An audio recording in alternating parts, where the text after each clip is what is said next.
Meus patrões e minhas patroas, publicamos hoje o segundo vídeo do nosso canal no YouTube. Iniciamos pedindo para que você se inscreva no nosso canal, ative o sininho e, se possível, colabore com o nosso canal por meio do Pix, que está aparecendo aí na sua tela. Não é fácil produzir conteúdo de esquerda no Brasil, sobretudo quando a gente tenta levantar debates relevantes para a nossa sociedade no atual momento da história. Conto com a sua ajuda. O tema de hoje será sobre uma questão, a meu ver, muito relevante para as esquerdas no atual momento da conjuntura política brasileira, que é precisamente a estética dos discursos e das atuações e das defesas de pauta que a esquerda vem tendo no Brasil.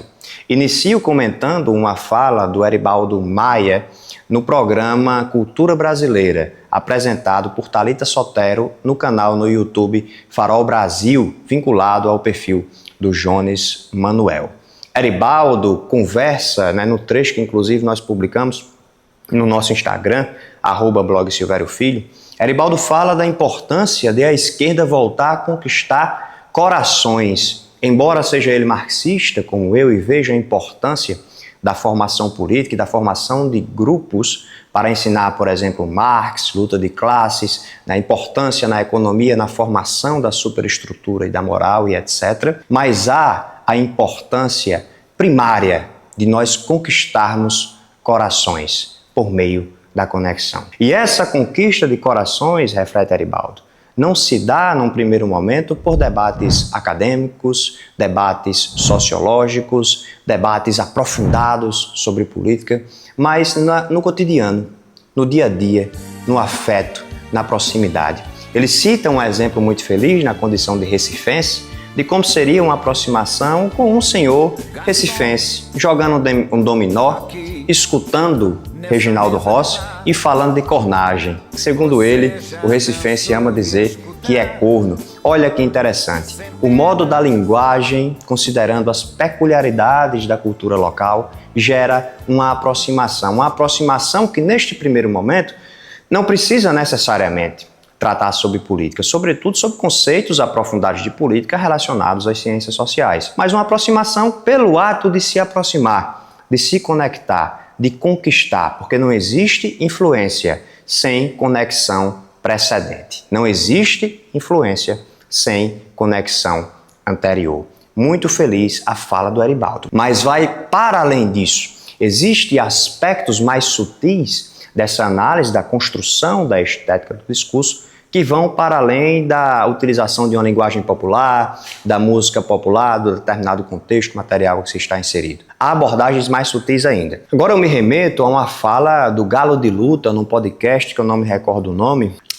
que ele foi questionado por um dos participantes sobre o motivo pelo qual a direita vem tendo tantos votos na quebrada, na periferia. Se a direita ela não tem a estética da periferia. O Nicolas Ferreira, por exemplo, todo arrumadinho, engomadinho, não tem a estética das quebradas das periferias de São Paulo, das quais emergiu, por exemplo, o influencer e militante da direita radical, Galo de Luta. E ele discorda, dizendo que a direita tem sim a estética de determinados setores da periferia. Opa, como assim? Como tem essa estética?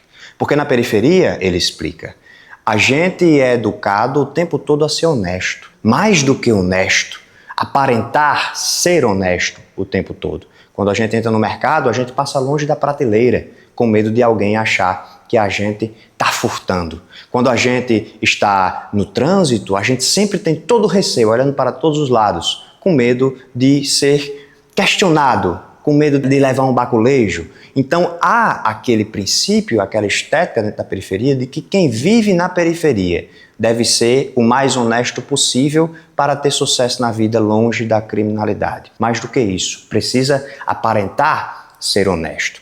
E aí há um ponto além. Dentro das periferias, a religião cristã neopentecostal, sobretudo, cresce de um modo muito forte, de modo a associar ser honesto com seguir os prazos do cristianismo aqui dentro de uma vertente neopentecostal, a meu ver, extremamente perigosa do ponto de vista político, porque há ali uma instrumentalização clara da fé para interesses políticos. Mas há também uma forte participação positiva das igrejas nos processos da periferia, que aí não há como se negar. Só quem vive lá sabe explicar essa questão. Mas o que eu quero dizer com isso? Porque, inclusive, recentemente eu fui visitar um amigo no Presídio Estadual de Parnamirim, no PEP, e escutava, enquanto esperava para entrar, as mães dizendo: fulaninho não quis seguir os passos de Jesus, por isso está lá dentro. Continuando a análise do galo de luta, há uma associação muito clara entre uma necessidade de parecer honesto,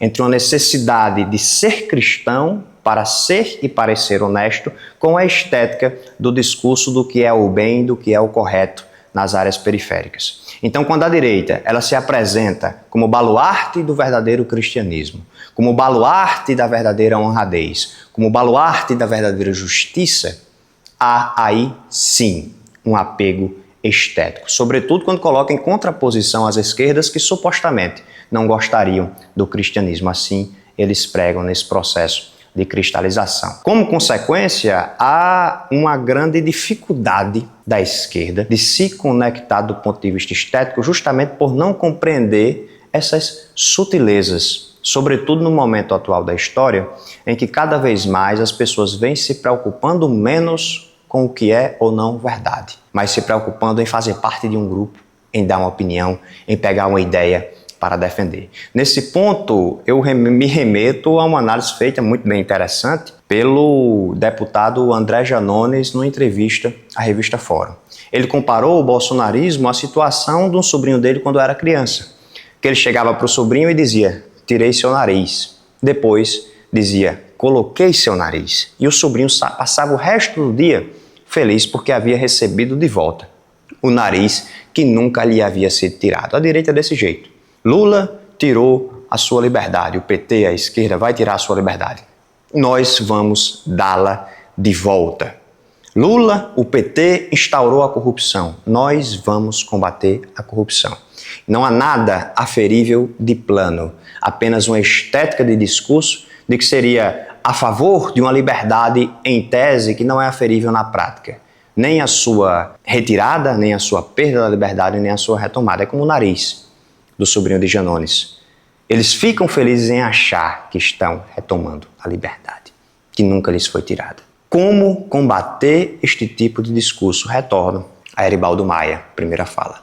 Conquistando corações por meio das conexões que só podem vir mediante a proximidade. Vamos para o exemplo prático do blog Silvério Filho. Quem nos acompanha no Instagram sabe que nós furamos a bolha das esquerdas no Rio Grande do Norte. Atingimos, num espaço de 30 dias, mais de 8 milhões de visualizações. Batemos a marca de 30 mil seguidores engajados, que eu chamo de raposas espartanas, porque eu sou a raposinha e eles são raposas espartanas. São apenas 30 mil, mas fazem muito barulho. Como nós conseguimos furar a bolha da esquerda? Mediante, sobretudo, dentre diversos outros fatores, a adaptação da estética, do discurso e da nossa atuação.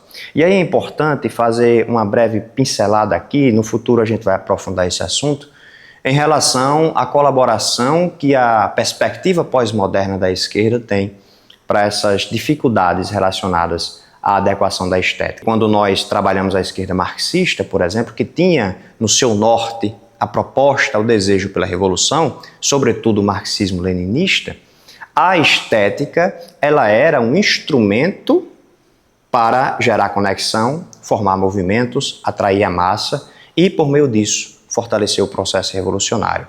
Naquele princípio de que a estratégia ela é fixa, mas as táticas são flexíveis. Quando nós quebramos com essa perspectiva, com esse norte de revolução e viemos para uma perspectiva pós-moderna, deixamos de falar de luta pela revolução e começamos a falar de resistência. Então, aquilo que antes era prioritário, lutar pela revolução, deixou de ser prioritário porque nós não temos mais a revolução, nós temos a resistência.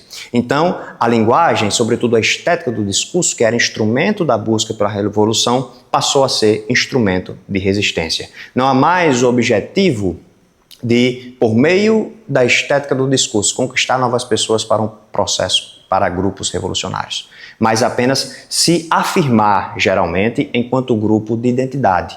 a estética do discurso das pessoas LGBTQIA+, a estética do discurso do movimento negro, a estética do discurso dos movimentos relacionados aos povos originários. Então, aquilo que antes era um instrumento para gerar movimentos de massa passou a ser instrumento para afirmar a identidade de grupos sedimentados. Em que isto implica? Que estes grupos sedimentados têm dificuldade de gerar aquela conexão inicial com setores de fora destes grupos. Retornando mais uma vez à análise de Eribaldo Maia. Tem uma dificuldade de comunicação. Se você pega um jovem, eu chamo de fenótipo made in DCE, com aquele típico estilo de militante do movimento estudantil, não tem problema nenhum com o estilo.